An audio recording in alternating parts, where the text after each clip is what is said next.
Assalamualaikum warahmatullahi wabarakatuh. Waalaikumsalam warahmatullahi wabarakatuh. Bismillahirrahmanirrahim. Alhamdulillahi rabbil alamin. Wassalatu wassalamu ala ashrafil anbiya'i wal mursalin. Sayyidina wa maulana Muhammadin wa ala alihi wa ashabihil mujahidin at-tahirin. Amma ba'du, subhanaka la ilma lana illa ma 'allamtana innaka antal alimul hakim. La haula wa la quwwata illa billahil aliyyil azim. Saudara-saudara kaum muslimin, terutama adik-adik para remaja dan pemuda yang saya cintai. Apabila seseorang akan membangun rumah, tentu saja dia akan mengadakan beberapa pilihan. Sejak dari memilih lokasi di mana rumah itu akan didirikan, sampai kepada menentukan bahan-bahan kualitas yang akan dipakainya, sampai kemudian kepada wujud dan bentuk rumah yang akan ditinggalinya. Demikianlah bahwa untuk membangun sebuah rumah yang hanya untuk menaungi kehidupan di dunia ini, kita mengadakan berbagai macam pilihan. Apalagi kalau kita akan membangun sebuah rumah tangga yang kita harapkan tidak hanya akan menaungi kehidupan di dunia ini, tidak hanya untuk kepentingan kita saja, tetapi juga untuk kepentingan anak cucu kita di belakang hari, termasuk sampai kepada hari akhirat nanti. Oleh karena itu, pada pertemuan kali ini, saya hanya ingin khusus berbicara kepada adik-adik remaja dan para pemuda, bagaimana sebaiknya memilih jodoh menurut ajaran agama Islam. Dalam Al-Quran, Allah subhanahu wa ta'ala menjelaskan, Zuyyina linnasi hubbus syahawati minan nisa. Bahwa manusia, apapun jenisnya, asal dia bernama manusia, dihiasi dengan perasaan cinta kepada perempuan. Jadi sejak dahulunya secara fitrah, laki-laki senang kepada perempuan, sebagaimana perempuan pun senang kepada laki-laki. Dihiasi rasa cinta ini dalam kehidupan manusia. Dan oleh karena adanya rasa cinta, berkembanglah segala macam persoalan. Sehingga seorang ahli cinta pernah berkata, cinta adalah 5 huruf yang membuat persoalan tidak akan pernah selesai. 5 huruf yang membuat persoalan tidak akan pernah selesai-selesai. Tetapi dalam kehidupan sehari-hari sering kita saksikan bahwa cinta ini bisa mendorong, memberikan motivasi yang baik, dan cinta ini pun bisa juga memberikan dorongan yang tidak baik. Oleh karenanya, apabila cinta itu ibarat setetes embun yang jatuh di bumi yang subur, akan tumbuhlah di atasnya aneka ragam bunga-bungaan yang harum semerbak, indah mewangi, sedap dipandang orang, menebarkan rasa aman, damai, sentosa, dan begitu selanjutnya. Tapi jika cinta itu jatuh di hati yang gersang dan tandus, tidak ada yang akan dapat tumbuh di sana selain sirih memanjat batu, kuning daunnya, lemah gagangnya, maka cinta yang semacam itu tidak akan memberikan dorongan positif kepada seseorang di dalam kehidupannya. Maka lebih dahulu kita akan membicarakan cinta dalam artian yang positif ini, untuk nanti sampai kepada perempuan yang bagaimana yang harus kita cintai, atau laki-laki yang bagaimana yang harus dicintai oleh seorang perempuan.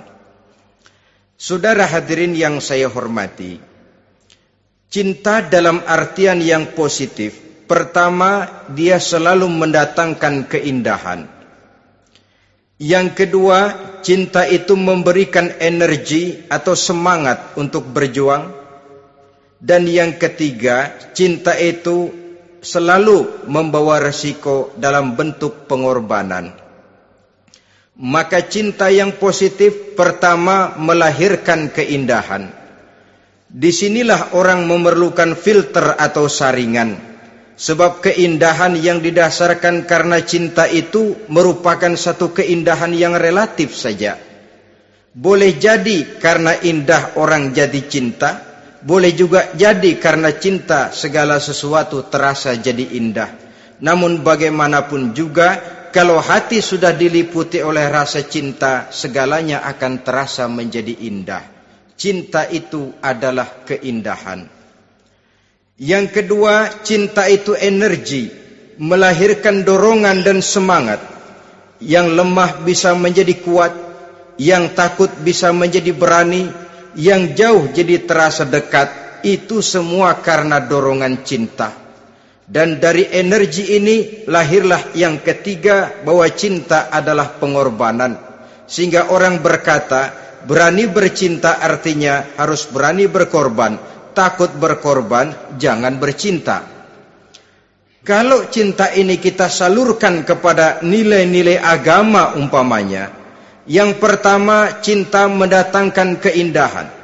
Kita cinta kepada agama, maka apapun yang diperintahkan oleh agama akan terasa menjadi indah. Solat akan terasa menjadi indah, puasa terasa menjadi indah, zakat terasa menjadi indah, jihad pun akan terasa menjadi indah. Persis kalau kita cinta kepada seorang gadis. Jika kita cinta kepada seorang gadis, apanya saja akan kelihatan menjadi indah. Jalannya terasa indah, lenggang-lenggoknya terasa indah, suaranya merdu padahal cemprengnya bukan main. Seluruhnya akan mendatangkan keindahan karena dasarnya sudah cinta. Cinta membawa kepada keindahan. Yang kedua, cinta itu melahirkan energi. Orang yang cinta kepada agama akan lahir tenaga dan semangatnya melaksanakan ibadah, melaksanakan puasa, melaksanakan zakat, melaksanakan solat, melaksanakan haji, bahkan melaksanakan jihad sekalipun. Cinta selamanya menimbulkan energi dan semangat. Sama saja dengan kita apabila jatuh cinta kepada seorang gadis, walaupun rumahnya jauh, katanya, gunung pun akan kudaki, lautan pun kuseberangi. Untuk apa itu? Untuk menemui apa yang kita cintai. Cinta selamanya melahirkan energi. Capek tidak terasa, lelah tidak terasa, semuanya tertutup oleh keindahan yang bernama cinta. Lalu yang ketiga, cinta membawa pengorbanan. Apabila kita cinta kepada agama, maka pengorbanan terhadap apapun yang diminta oleh agama, baik itu pengorbanan waktu, tenaga, pikiran, harta, bahkan pengorbanan nyawa sekalipun, kita tidak akan berat melaksanakannya karena cinta kita kepada agama yang kita anut ini. Demikian juga cinta kita kepada seorang perempuan akan membuat kita rela berkorban. Apapun yang dia minta, jangankan kita tidak mampu, jangankan kita mampu, kita tidak mampu sekalipun, kita masih berusaha untuk mampu guna memenuhi tuntutan si buah hati belahan jantung. Kadang-kadang malam minggu si doi ngajak nonton. Umpamanya duit tidak ada, gajian belum, kerja enggak. Timbullah inisiatif, entah sepatu kita jual ke tukang loa, entah celana mampir dulu ke tempat lain. Yang penting kita berkorban untuk memenuhi permintaan si buah hati belahan jantung. Ketika itu pengorbanan sudah tidak kita rasakan lagi. Bahkan pengorbanan yang paling pedih sekalipun, dalam gurau, dalam bercanda misalnya, dicubit kita oleh kekasih kita, pedih bukan main, terkelupas kulit, mengalir darah, bukan nangis, nyengir. malah kadang-kadang minta tambah dicubit lagi. Itulah romantikanya cinta, sanggup membuat orang berkorban, melahirkan energi dan semangat, menambah keindahan dalam kehidupan, sepanjang dia dalam artian yang positif.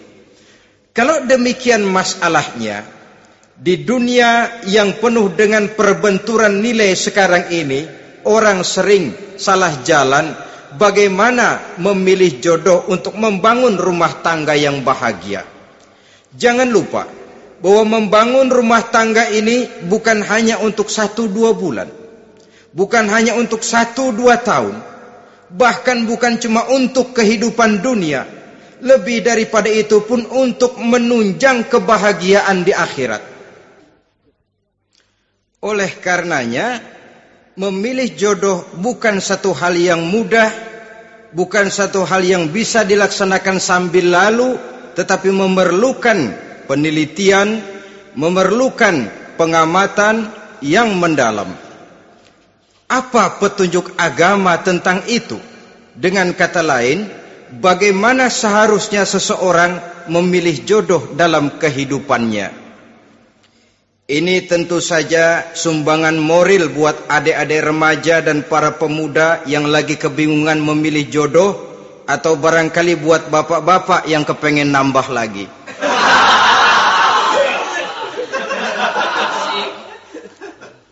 Mohon maaf kepada ibu-ibu, saya tidak menganjurkan, cuma ngajarin.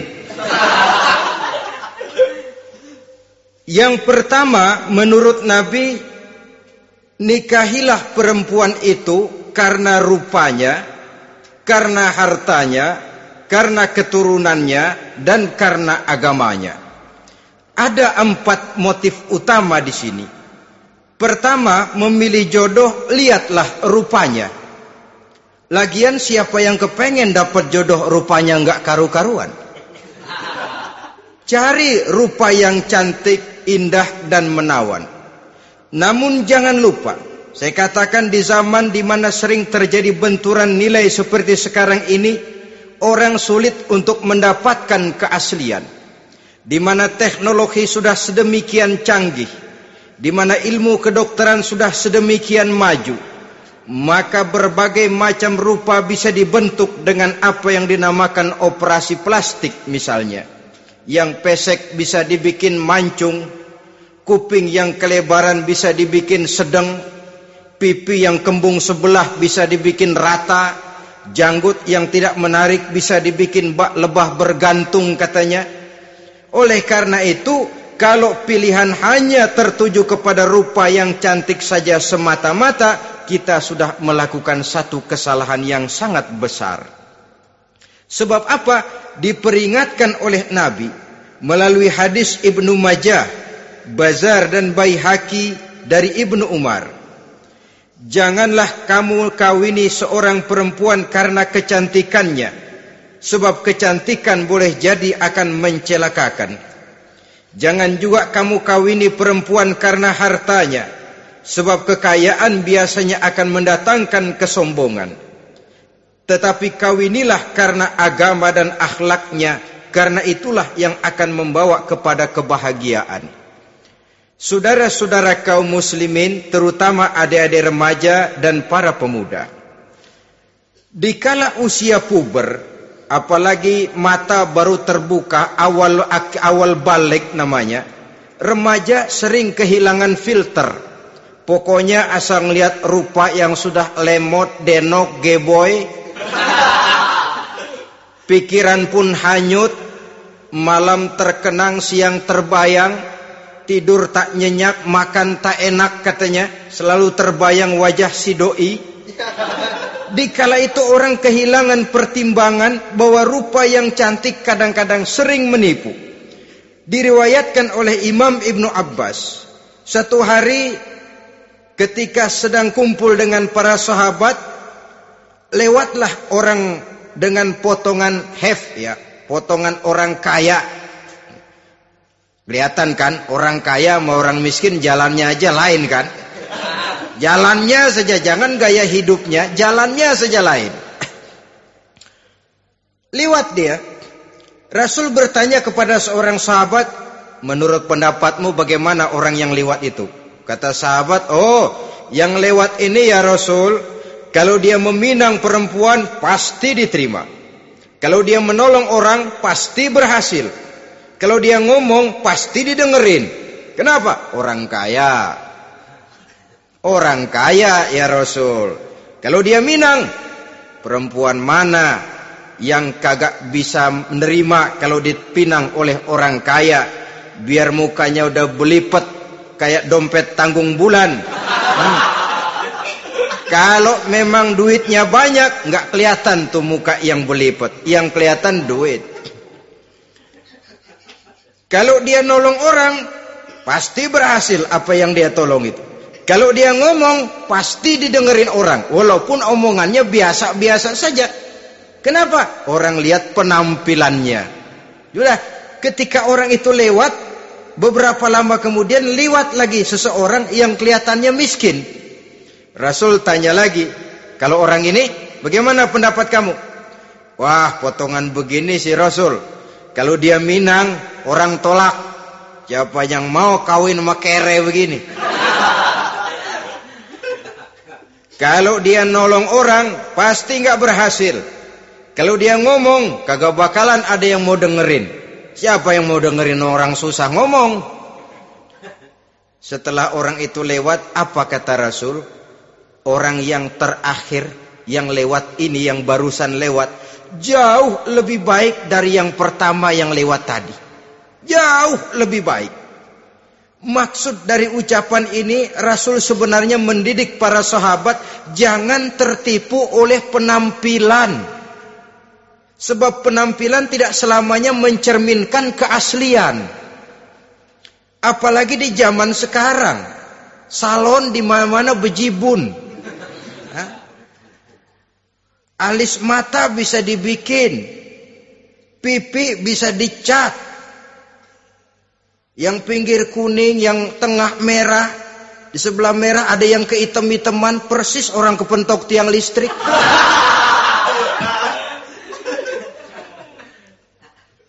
Kecantikan yang artifisial, kecantikan yang bukan alami. Karena itu silakan saja cari yang cantik, tapi jangan terpaku sampai di situ. Sebab kecantikan di samping dia mudah berubah oleh pergeseran masa dan pertukaran waktu, ternyata penampilan tidak selamanya mencerminkan keaslian. Lain hari seorang sahabat pernah mengadu, "Ya Rasul, ada apa? Inna imraati la turaddu yadul lamis." Ya Rasul, istri saya tidak pernah menolak tangan orang laki yang menjamahnya, mengajak salaman kepadanya. Apa jawab Rasul? Ceraiin aja. Tapi hati saya berat ya Rasul, saya cinta betul sama dia. Ya kalau hatimu berat, jaga dia baik-baik. Nah, dari riwayat ringkas ini kita ambil satu perbandingan. Memang punya istri berwajah cantik itu kadang-kadang si malakama kalau imannya tidak kuat. Si malakama. Kita diemin aja, binal, makan hati, nggak aman, nggak tentram. Jangan-jangan saya berangkat ke kantor, dia ngompreng. Buah si malakama, seperti orang tadi, ya Rasul.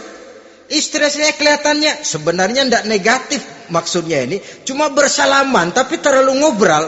La turaddu yadul lamis, tidak pernah menolak orang yang ngajak salaman. Ya sekedar salaman. Tapi kan awalnya dari salaman. Kalau sudah salaman kan strum bisa ngederdet dari tangan situ. Kata Rasul sederhana saja. Ya kalau memang begitu ceraiin. Saya nggak kuat Rasul. Saya cinta betul sama dia. Kalau kau tak kuat berpisah dengan dia, jagalah dia baik-baik. Ajar, didik, tanamkan rasa keagamaan di dalam hatinya. Saudara-saudara kaum muslimin, jadi rupa yang cantik tanpa didasari oleh nilai-nilai agama akan membuat seorang suami di rumah tangganya seperti si malakama. Seperti berhadapan dengan buah si malakama kalau tidak diiringi dengan nilai-nilai moral yang luhur dan bekal agama yang tangguh. akan pergi jauh dari rumah rasanya tidak aman. Sedangkan di rumah saja siapa yang akan mencari nafkah? Dan begitu selanjutnya. Orang tadi jelas berhadapan dengan buah si malakama. Didiamkan, makan hati. Sebab, maaf, kalau seorang suami sudah tidak punya rasa cemburu terhadap istrinya, itu kan yang disebut dayus. Dan dayus itu, jangankan masuk surga, bau surga saja dia tidak dapat. Tapi cemburu dalam artian bukan cemburu buta, cemburu dalam artian yang wajar.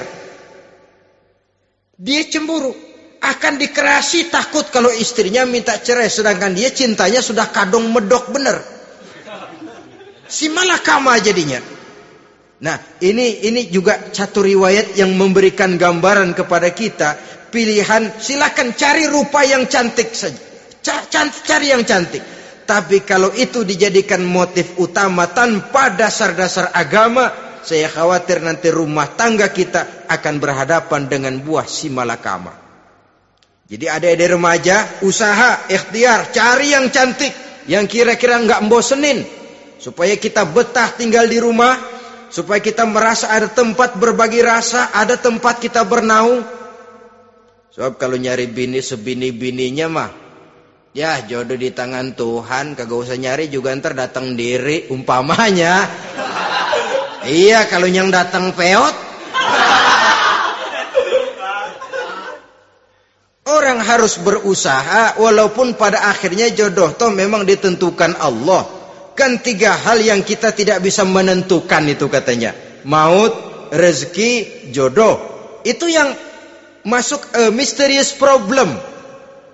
Problem yang misterius. Maut, misterius. Kapan kita mati, kita sendiri tidak tahu. Tahun depan, 50 tahun lagi, 100 tahun lagi, tidak pernah seorang pun diberitahu. Tapi yang pasti dia bakal datang. Kapan dan di mananya, kita tidak tahu. Bisa di rumah, bisa di masjid, ya alhamdulillah.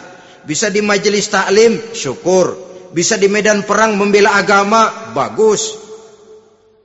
Pasti dia akan datang. Maut, mysterious problem. Sesuatu yang kita tidak tahu kapan datangnya. Rezeki, gitu juga. Sehingga orang sering bilang, rezeki katanya kayak bayangan.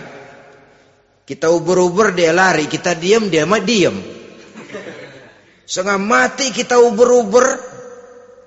Emang ukuran segitu? Segitu aja. Begitu kita nggak ngapa-ngapain, datang yang bawain rezeki. Namanya rezeki itu mysterious problem. Kadang-kadang ngobek, sungsang, sumbul, udah segala tanah orang kita ukur-ukurin. Udah segala ngomong sudah nggak ada yang loh, tuh sudah buta. Tapi memang bayangan, kalau belum rezeki ya belum. Kadang-kadang nyari kode sampai tidur di kuburan. Belepotan tanah kuburan loh. Yang aneh lagi kadang-kadang orang gila ditanyain. Allahu Akbar, ini kode-kode zaman sekarang ini. Sampai orang waras nanyain orang gila, itu gimana itu? Ini sudah efek yang betul-betul negatif. Sudah jelas orang gila kok ditanya. Apa kira-kira yang nanya nggak lebih gila dari yang gila itu?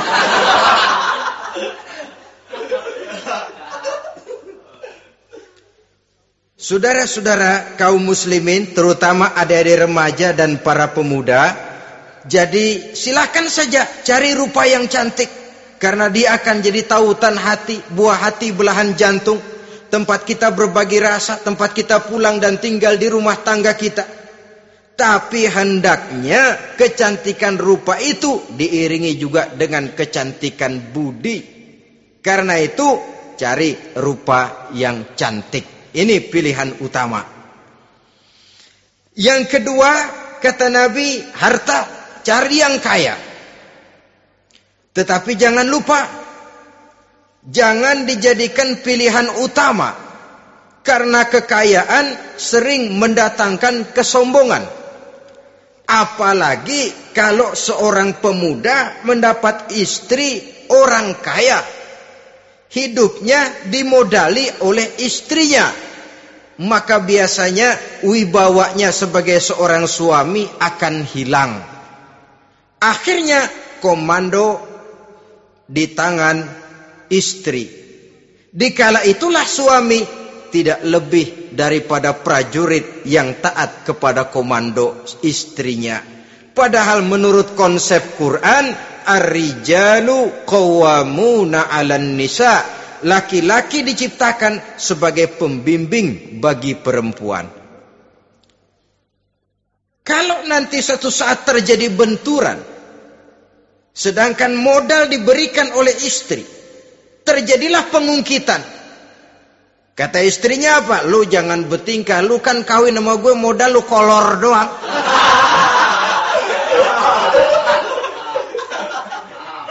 Kalau sekarang bertingkah, silakan keluar rumah. Bawa seperti engkau datang dulu. Jangan bawa apa-apa. Pergilah seperti engkau datang dulu kemari. Hilanglah wibawa seorang suami. Suami kalau udah digentak sama istri begitu, ngelempuruk kayak ayam sampar. Di mana lagi letak wibawanya? Harta sering mendatangkan kesombongan. Oleh karena itu, walaupun diperintahkan cari yang keturunan orang kaya, tapi maksudnya jangan dompleng.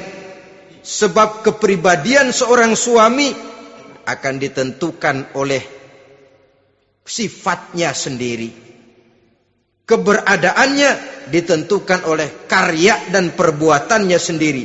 Itulah yang akan menampilkan kepribadian dia dalam kehidupan di masyarakat ini. Saudara-saudara kaum muslimin, terutama adik-adik remaja dan para pemuda, kan kadang-kadang di zaman sekarang kan kelas-kelas gigolo, playboy ya, nyari tante-tante kesepian, mejeng-mejeng di pinggir-pinggir jalan dengan harapan apa? Ya barterlah, tukar tambah. Nah, supaya dapat rokok, dibelikan pakaian, motor dan sebagainya. Tapi yang jelas hilang harga diri sebagai laki-laki, dan itu yang paling mahal. Kalau seorang laki-laki sudah kehilangan harga diri, apalagi yang bisa dibanggakan dalam kehidupan ini? Apa artinya naik mobil kalau kepala tertunduk ke bawah?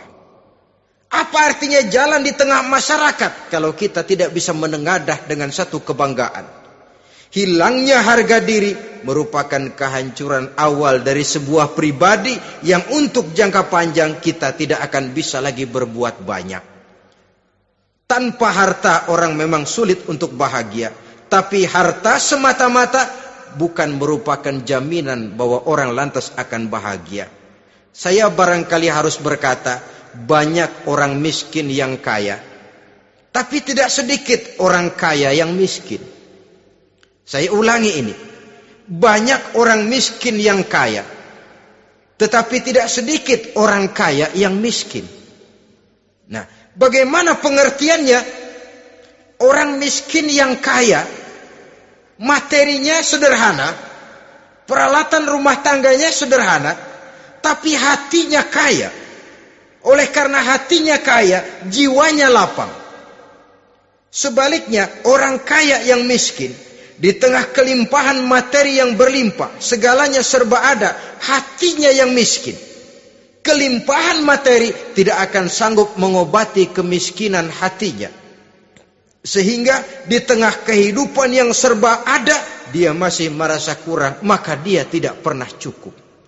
Di tengah kemilauan dan gemerlapan serta glamornya rumah mewah, dia merasa hidup di tengah gurun pasir yang gersang dan tandus. Karena itu, biarlah miskin harta tapi kaya budi, daripada kaya harta tapi miskin budi. Lebih utama lagi kaya harta, kaya budi. Itu idealnya.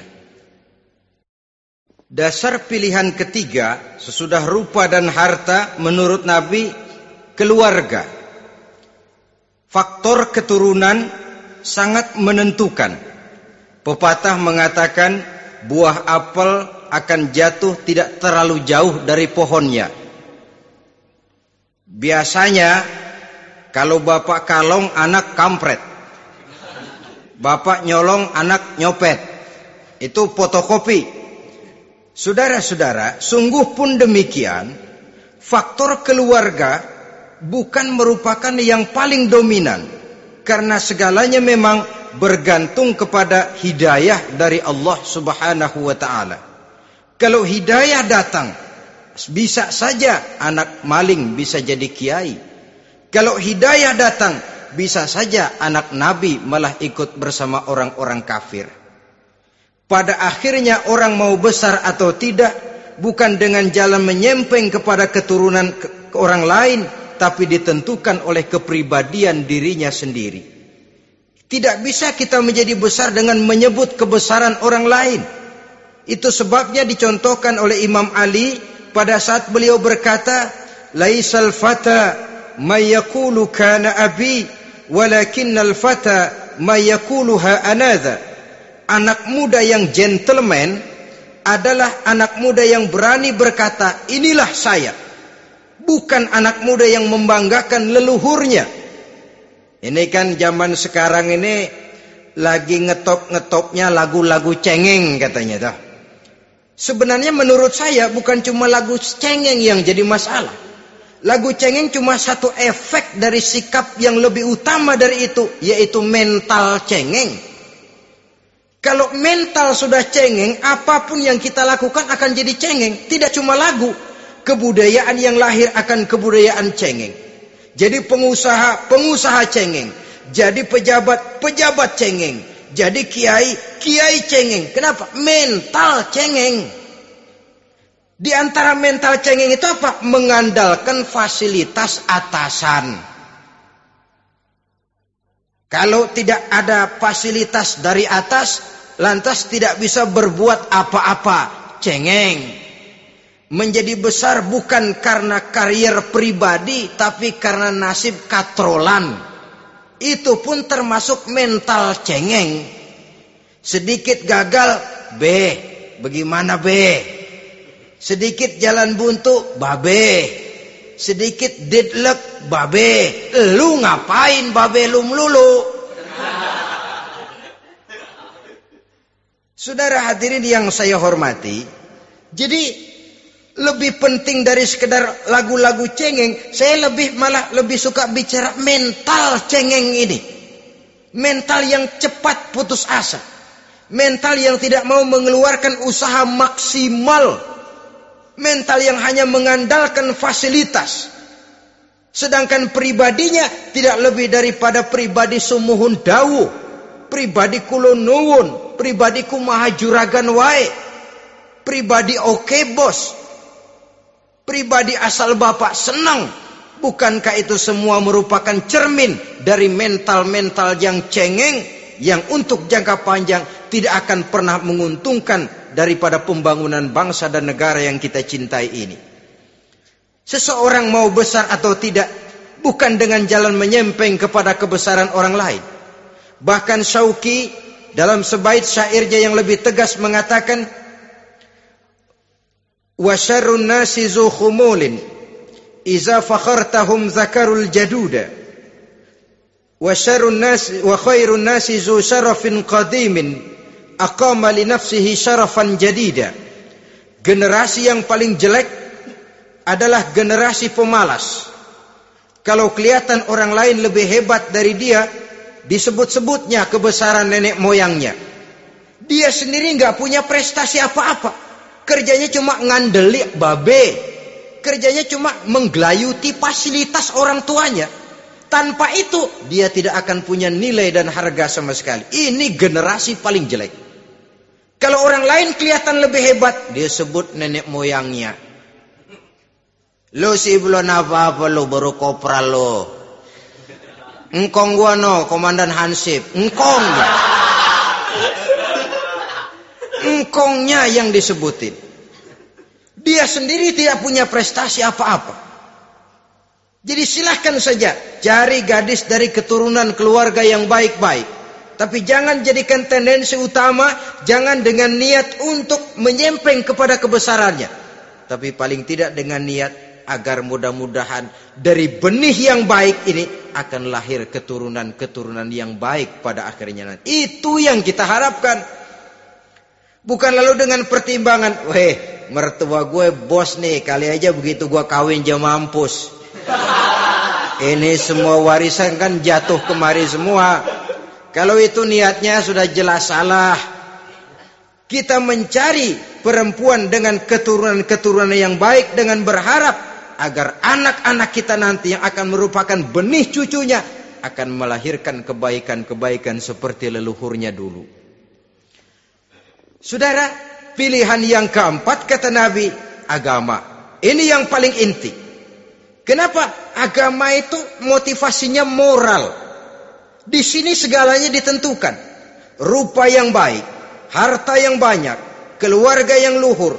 Kalau sudah dilandasi oleh agama yang rapuh, bahkan tidak beragama sama sekali, ketiga hal di atas tadi hanya akan mendatangkan malapetaka. Sekarang kan kita tertipu oleh penampilan. Padahal penampilan belum tentu kenyataan. Di jalan-jalan kita akan lebih terpesona melihat gadis pakai miniskirt di atas lutut ketimbang kita melihat gadis-gadis yang pakai jilbab. Kalau sudah pakai jilbab keliwat, yang usil banyak banget, bau sorga nih. Bau sorga katanya. Tapi kalau sudah yang pakai miniskirt itu yang lewat, itu dari ujung ke ujung mata kagak mau kedip. Laler nemplok di mata kagak dirasain. Kita terpesona oleh penampilan zahir, padahal penampilan belum tentu memantulkan hal yang sebenarnya. Tapi memang itulah watak manusia. Watak manusia, saya katakan manusia tanpa kecuali. Tetapi bergantung kepada pemikiran jangka pendek atau jangka panjang. Kalau jangka panjang yang kita pikirkan, ya tentu kita tidak akan mudah terpesona oleh hal yang zahir. Sampai-sampai Quran sendiri mengatakan budak yang hitam legam tapi beriman itu lebih baik daripada orang-orang musyrik walaupun cantik, denok, lemot, geboy. Ada lagi nggak bahasa yang lebih dari itu? Cantik, denok, lemot, geboy, bahenol, nerkom. Tapi kafir masih lebih baik budak yang hitam legam sekalipun. Kalau dia beriman. Kenapa? Rumah tangga untuk jangka panjang. So itu Islam tidak membolehkan kawin campuran dengan lain agama. Walaupun ada ayat yang mengatakan boleh kawin dengan ahlul kitab. Tapi sebagian mufassir menjelaskan bolehnya kawin dengan ahlul kitab itu dalam kondisi darurat. Dalam kondisi normal tidak bisa. Kenapa? Kalau sudah berlainan agama, akan terjadi kerancuan rumah tangga untuk jangka panjang. Bagaimana membina dalam keharmonisan di rumah tangga? Bagaimana nasib anak-anak nanti? Kadang-kadang ada keluarga, kami sih keluarga modern. Anak-anak kami berikan kebebasan untuk milih agama apa saja. Bapaknya Islam, istrinya Kristen, anaknya ada yang Hindu, Buddha. Bagus nih, keluarga pecel namanya. Bagaimana keluarga modern bisa seperti itu? Padahal seorang suami bertanggung jawab di hadapan Allah. Dia akan ditanya tentang istrinya. Dia akan dimintakan pertanggungan jawab tentang anak-anaknya. Kalau istri kita berlainan agama, mungkin terjadi pengkaplingan. Pokoknya kalau anak perempuan ikut ibu, anak laki ikut bapak. Administrasi dunia bisa begitu. Tapi akhirat, pertanggungan jawab di hadapan Allah. Bisakah kita? Sorry aja Tuhan emang janjinya begini. Saudara hadirin yang saya hormati, oleh karena itu budak legam hitam kalau beriman masih lebih baik daripada orang-orang yang tidak beriman walaupun cantik dan mempesona. Kenapa? Ini faktor agama. Ya buat 1-2 bulan bisa terwujud rumah tangga yang tentram. 2-3 tahun mungkin masih bisa bertahan, tapi sampai kapan? Sampai kapan itu akan terwujud? Pada akhirnya akan muncullah dilema yang akan sulit buat diatasi. Oleh karenanya motif agama dijadikan stres oleh Nabi. Fasfar bizatiddin taribat yadak. Pilih agama sebagai titik sentral, sebagai pilihan utama. Kalau agamanya kuat, walaupun rupanya sederhana, tapi karena nilai agamanya kuat, dia bisa menyenangkan hati suaminya. Dia bersolek untuk kepentingan suaminya. Dia taat kepada suaminya. Harta, dia anak orang kaya untuk membantu perjuangan suaminya. Tapi kalau tidak ada modal agama, rupa yang cantik bisa menyengsarakan suami. Apalagi kalau suami kere. Istrinya sudah cantik, kaya ataupun tidak kaya kadang-kadang. Udah, suaminya suruh ngempuk di rumah, bininya yang kerja. Ya kalau kerja mendingan kalau dikerjain itu.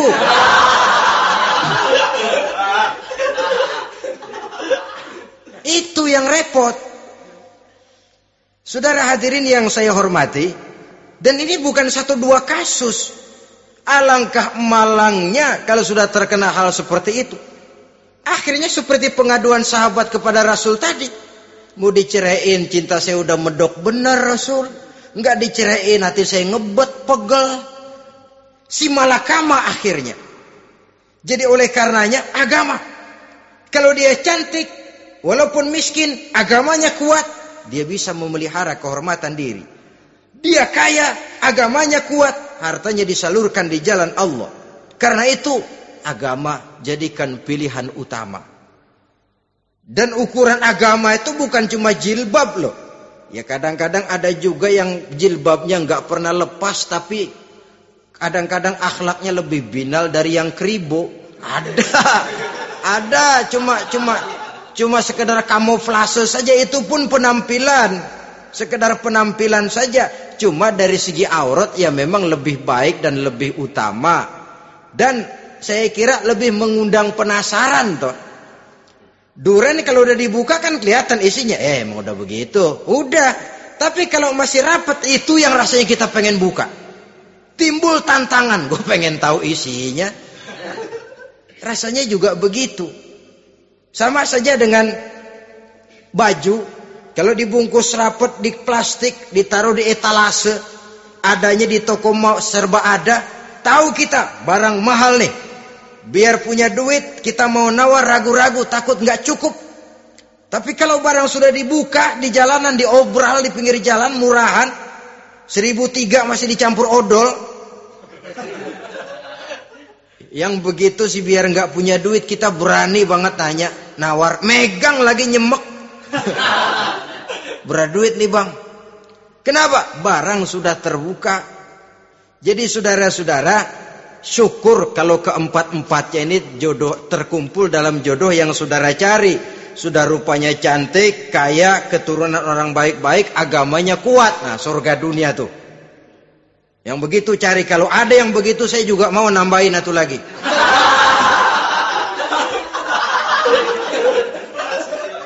Tapi yang kumpul keempat-empatnya ini terus terang saja langka. Makhluk langka ini. Kadang-kadang cantik, kaya, keluarganya hebat, agamanya nol, akhlaknya kayak setan. Tapi yang paling celaka kalau empat-empatnya kagak ada.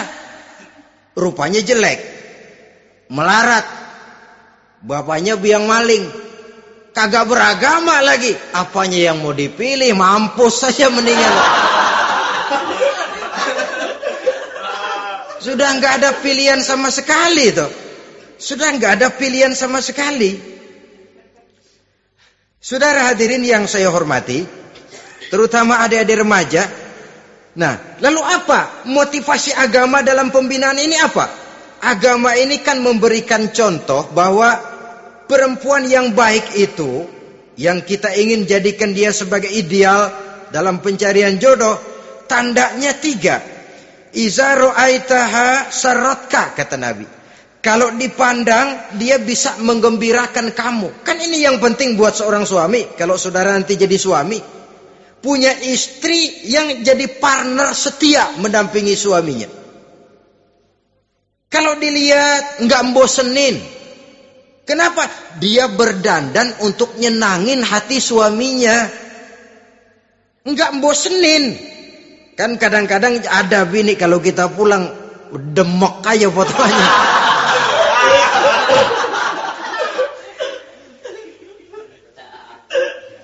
Ini yang bikin suami nggak betah di rumah ini kan yang begini. Adapun perempuan yang beragama, apabila dipandang oleh suaminya, dia pandai menyenangkan hati suaminya. Andai kata suaminya dalam kesulitan, dia tidak menambah beban kesulitan. Paling tidak dia bisa memberikan satu bantuan moral. Bantuan moral untuk mengurangi beban kesulitan daripada suaminya. Suami pulang dagang rugi, kata istrinya, romantika bang. Sekali-sekali lah, masa selamanya dagang mau untung. Besok siapa tahu untung lebih besar. Kan meringankan toh. Kadang-kadang enggak, suami pulang dagang dari pasar panas, rugi. Sampai rumah bini pidato. Pletar-pletor. Lu dagang rugi, emang lu laki goblok.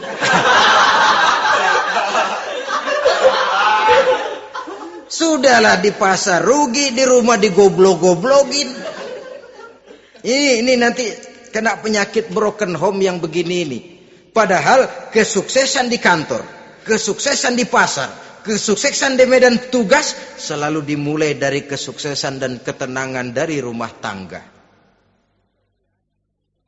Dia berhias untuk kepentingan suaminya, tidak terlalu berlebihan, dan suaminya pun pandai menghargai istrinya dengan kata-kata yang menimbulkan gairah dan semangat. Melihat istrinya bersorak, kamu makin cantik saja. Jangan juga kadang-kadang suami ketus. Ngelihat pulang kantor, lihat suaminya, istrinya dandan rapi. Tumben lu mau bekasin apa? Mau bekasin katanya. Artinya apa ini? Pandai mengembirakan, bisa tenggang rasa, bisa berbagi rasa. Sehingga suami merasa ada tempat dia bertukar pikiran. Ada tempat dia membicarakan persoalan. Dialog dalam kehidupan berumah tangga itu sangat diperlukan. Iza ra'aitaha sarratka, kalau dipandang dia sanggup mengembirakan kamu. Dikasih uang 500 senyum, 5.000 pun ketawa. Menggembirakan. Dia bisa taruh kata hatinya kesel, tapi mulutnya senyum. Nah ini yang sulit ini. Senyum tapi kesel, kesel tapi senyum. Kadang-kadang istri itu kan kalau sudah kesel, suami pulang nggak bisa dia menyembunyikan kekesalannya. Dari jauh suami sudah lihat ini yang nyambut, ini bemo ini. Udah monyong serem. Saudara hadirin yang saya hormati, yang kedua, bila diperintah dia taat. Ini pengaruh agama. Sehingga Nabi mengatakan, "Lau amartu li ahadin ayyasjuda ila ghairiha, la amartul mar'ata litasjuda ila zawjiha, likibari haqqihi 'alaiha." Andai kata saja boleh aku memerintahkan manusia untuk sujud kepada sesama manusia, pastilah aku perintahkan perempuan untuk sujud kepada suaminya. Kenapa? Karena besar hak suaminya kepada dirinya. Untung sujud kepada manusia tidak boleh. Andai kata boleh, perempuan disuruh sujud sama suaminya. Ini tidak perlu sampai sujud, cium tangan saja minta ridho suami. Kadang-kadang perempuan sekarang berat. Paling banter setahun sekali lebaran doang. Laki pulang sembahyang tubruk, cium tangan, minta redo, nangis segala macam. 3 hari habis lebaran, beras habis, monyong aja lagi.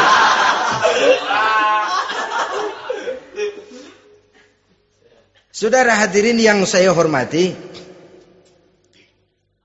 yang ketiga, akibat pengaruh agama, dia sanggup memelihara kehormatan diri dan sanggup menjaga harta suaminya. Memelihara kehormatan diri baik pada saat suaminya di rumah atau pada saat suaminya tidak ada di rumah. Satu riwayat, Seorang sahabat akan pergi perang jihad di fi sabilillah. Ketika mau berangkat dia bilang kepada istrinya, saya mau berangkat perang. Kalau saya belum pulang kamu jangan keluar rumah. Baik bang. Pergi istrinya, pergi suaminya jihad. 1 minggu, 2 minggu berlalu, belum juga pulang. Satu hari datang utusan dari rumah orang tua si istri ini. Assalamualaikum bu. Waalaikumsalam. Ada apa? Ada berita kurang enak bu. Orang tua ibu sakit parah. Mohon tolong ditengokin. Apa kata si istri? Maaf saja, suami saya belum pulang dari medan perang. Saya belum dapat izin keluar rumah kalau dia belum pulang. Tolong sampaikan maaf saya kepada orang tuanya. Pulanglah utusan tadi. Besok balik lagi. Bu, ada apa? Udah Senin Kemis. Napasnya sudah sampai tenggorokan. Tolong tengokin buat terakhir kalinya bu. Suami saya belum pulang. Dia pesan kalau dia belum pulang saya jangan keluar rumah. Saya nggak bisa tengokin orang tua saya. Salam maaf saja. Pulang utusan itu. Besok balik lagi. Bagaimana? Sudah meninggal bu. Mau dikubur. Tengokinlah buat terakhir kalinya. Suami saya belum pulang.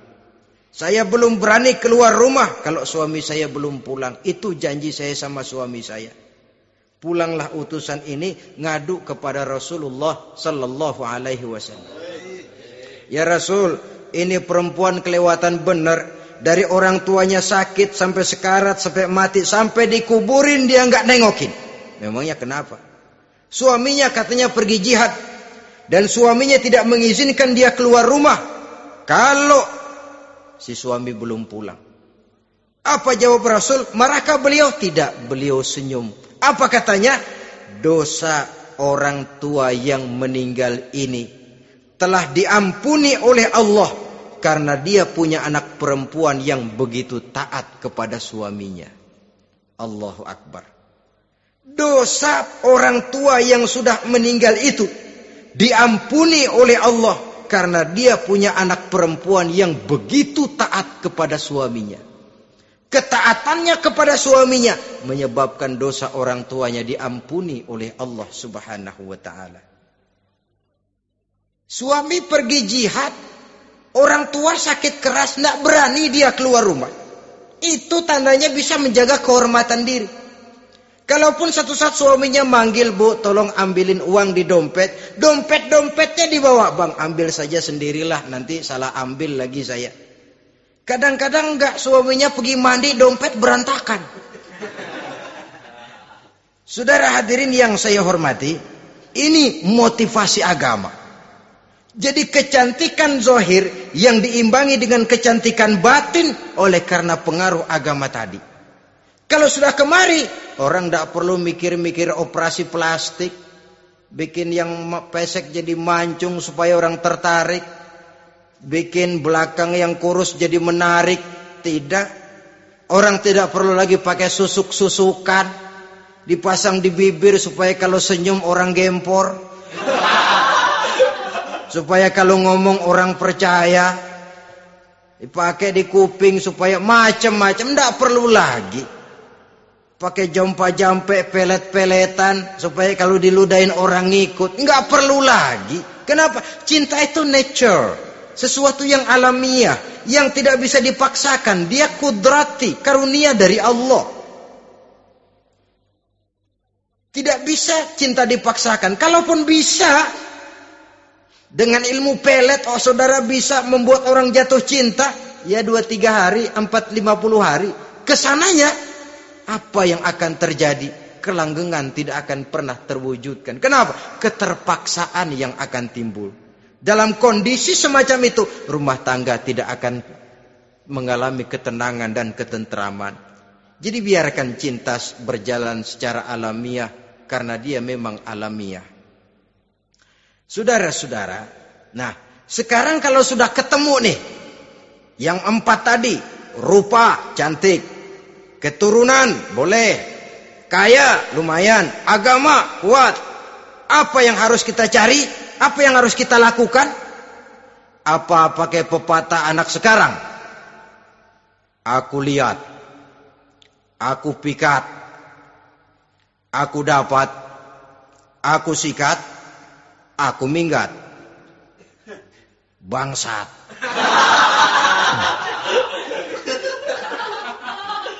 Itu kan ada moto cinta kilat begitu tuh. Cinta kilat katanya. Aku lihat, aku pikat, aku dapat, aku sikat, aku minggat. Bangsat. Atau kita harus hanyut dalam arus free love, free sex, summon liven, eksperimen dulu? Tidak. Islam menganjurkan kalau memang seret, ini rasanya ini nih, mantap gue nih. Apa yang diajarkan oleh Islam selanjutnya? Meminang, saudara-saudara. Meminang adalah langkah awal untuk mengikat tali pernikahan. Diizinkan meminang, dan di dalam meminang pun diizinkan untuk melihat. Cuma kalau boleh, ya syaratnya itu waktu melihat itu jangan sampai ketahuan si perempuan yang akan kita pinang itu. Untuk apa kita meminang? Pertama untuk yakin bahwa perempuan yang kita inginkan ini sudah kumpul syaratnya itu, tidak ada cacatnya. Yang kedua, untuk memperkuat tekad hidup berumah tangga, diperlukan meminang. Adapun adat itu berbeda. Tapi bahwa konsep meminang itu dalam Islam ada, itu jelas. Ya kalau mesti bawa pisang raja, pakai roti buaya, pakai martabak segede ban mobil truk segala macam, itu adat saja, ya. Tapi yang real meminang itu ada dalam Islam. Nah, bagaimana adab meminang? Setelah kita tahu anak ini cantiknya ya, keturunan baik, ya kekayaannya lumayan, agamanya kuat, pinanglah dia. Caranya boleh lihat langsung. Lihat langsung kalau bisa tanpa setahu si perempuan. Dan batas yang boleh dilihat itu muka dan tangan. Itu saja. Jadi jangan gerusak. Minta permisi Pak, saya mau ngelihat anak Bapak seutuhnya. Soalnya buat saya ini nanti. Apanya aja dibedolin, jangan. Kira-kira yang boleh itu muka sama tangan. Andai kata kita risih, sebab nanti kalau nggak jadi akan jadi timbul rasa malu dan si perempuan juga kasihan. Boleh mengutus perempuan yang kita percaya.